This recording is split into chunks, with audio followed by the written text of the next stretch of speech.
What's up, guys, and welcome back to Wake Up Entertainment.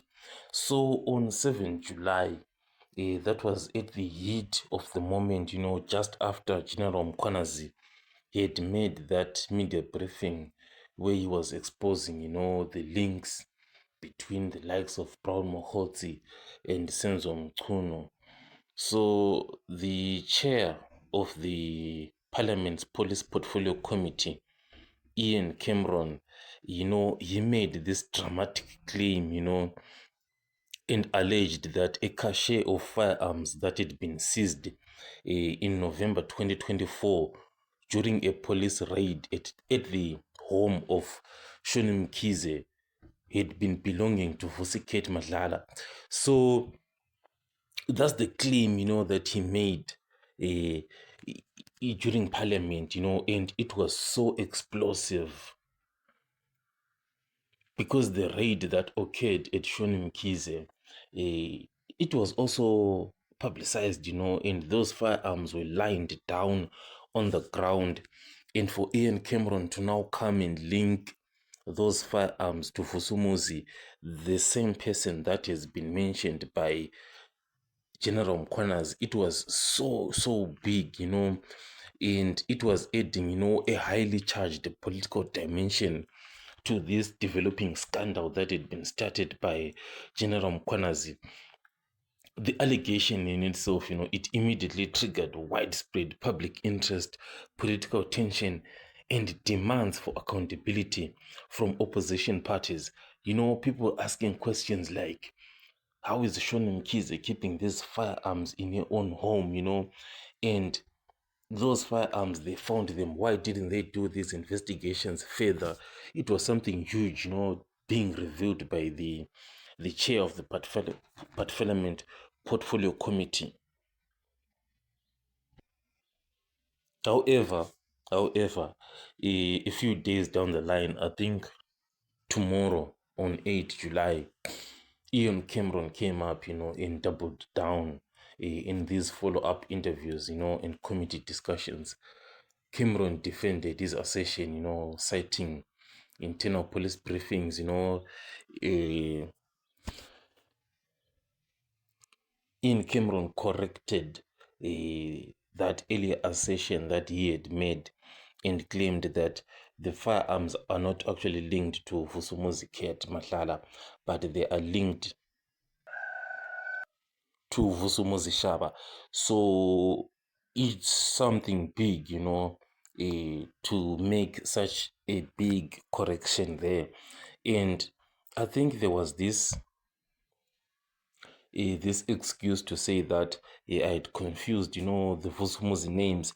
That's one of the excuses that Ian Cameron was bringing, to say that there was just a confusion, in the names, and I somehow linked the firearms to Vusumuzi Ket. So the backlash was obviously there, to say, how can you make such a big mistake on such a big platform? So by 9 July, the day after, the backlash from MaMkhize's camp obviously escalated, Her legal team issued a public statement condemning what they called a reckless and defamatory public stand. So MaMkhize's camp, maintained that MaMkhize had no knowledge of the firearms or their legality and demanded an official retraction from Ian Cameron. Simultaneously, no media investigations began to reveal inconsistencies in the identification of the actual owner. So Ian Cameron, as a gentleman, obviously, he retracted those statements. He was being interviewed by this news media company and withdrew those statements. So this retraction, it occurred on 10 July. That is like 3 days after. So Ian Cameron formally retracted the statement that was linking the firearms to Vusumuzi Ket. So in a written correction submitted to Parliament and released to the media, he actually acknowledged that he had misidentified the individual, and the firearms, he then clarified now that they were owned by a licensed security company. belonging to a different man, Vusumuzi Shaba, who had no known political ties or any connection whatsoever to Senzo Mkhunu. So, despite that correction, Ian Cameron actually doubled down on his concern that the firearms were illegally stored and that the police oversight systems had maybe failed. So, however, that retraction, it was kind of not enough to calm the storm down, because MaMkhize's lawyers, they were stating they were considering a defamation suit unless a formal apology was issued and the matter was set straight in Parliament. Obviously, Senzo Mkhunu publicly distanced himself from the matter, and that was the issue that was happening now. But that issue now, it raised fresh questions, over this issue of firearms at MaMkhize's home. Because that issue had sort of quieted down and settled. But the questions then came up, and the questions were how was it possible for such a large cache of firearms came to be stored at MaMkhize's home, and why the security company involved had not been penalized earlier.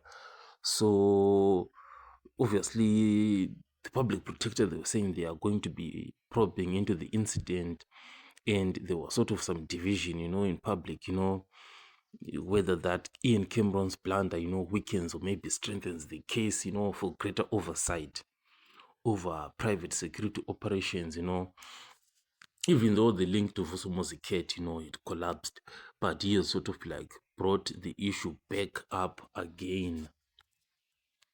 So that was the blunder. It then brought up, fresh questions.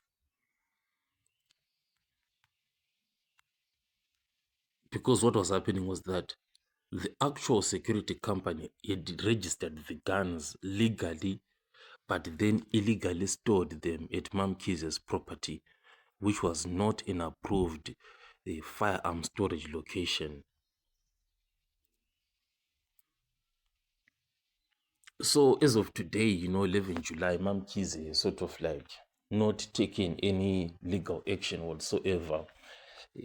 As we are seeing on the media, she is not taking this issue further up, maybe because she's afraid, that the issue might backfire to her, because they obviously did something wrong, with Vusumuzi Shaba over what they did. So she is not taking that issue any further up. And Ian Cameron apologized, and that issue for MaMkhize, it seems to have been settled, at least maybe for now or something like that.